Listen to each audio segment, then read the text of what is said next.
Hi sir. कुछ बात करेगा थोड़ा सा इनके लिए तो इनकी कई ऐलान किया आज आपने एक्सग्रेसिया वाला काफी इम्पोर्टेंट और नौकरियों को लेकर आपने काफी कुछ बातें कही। देखिए, विधानसभा का आज महामहिम राज्यपाल जी के अभिभाषण के ऊपर चर्चा का उत्तर देते हुए कुछ बातें मैंने कही हैं।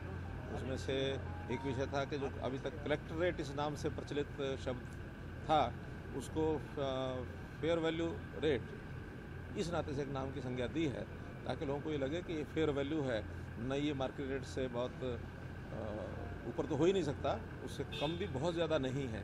एक 10-20% की रेंज के अंदर ही कलेक्टरेट होने चाहिए। जो पहले बहुत नीचे करके उसमें खेल चलते थे, 25% रेट रखा जाता था, कहीं 30% रखा जाता था, तो उस सारी समस्या को हल करने के लिए लोगों को मार्केट रेट के हिसाब से लेन देन की आदत लगे, इस नाते से किया है।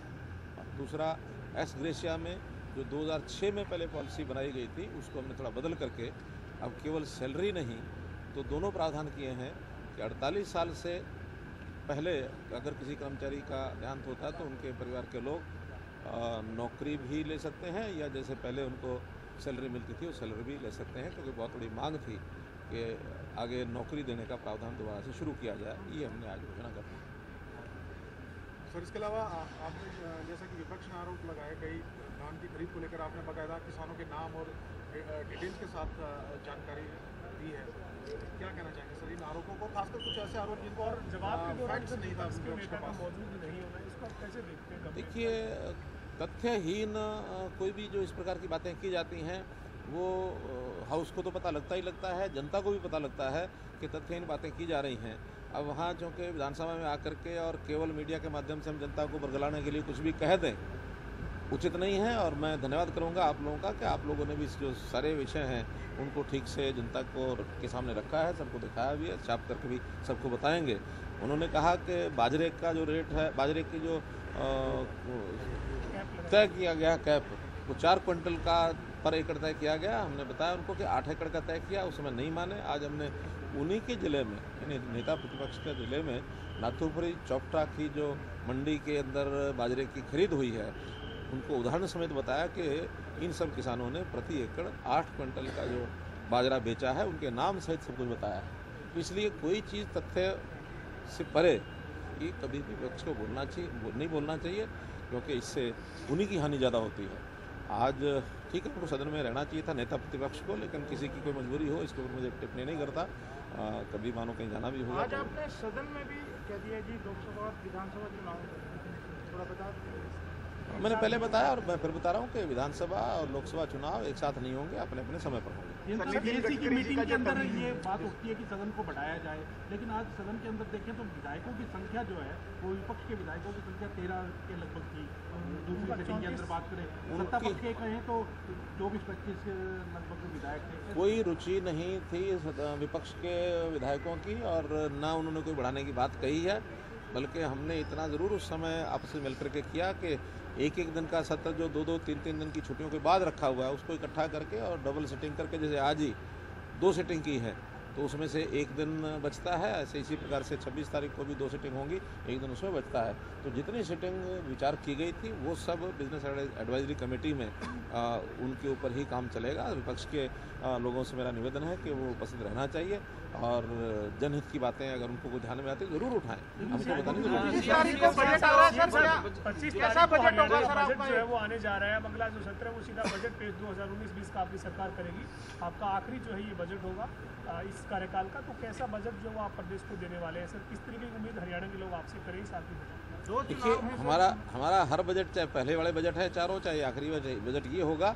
यानी ये आखिरी बजट एकदम आखिरी नहीं करना चाहिए, इस 5 साल के कार्यकाल का आखिरी ज़रूर है, लेकिन आपको पता ही है, निश्चित रूप से हमारा विश्वास है कि अगले कार्यकाल में भी हम 5 बजट इसी प्रकार से प्रस्तुत करेंगे।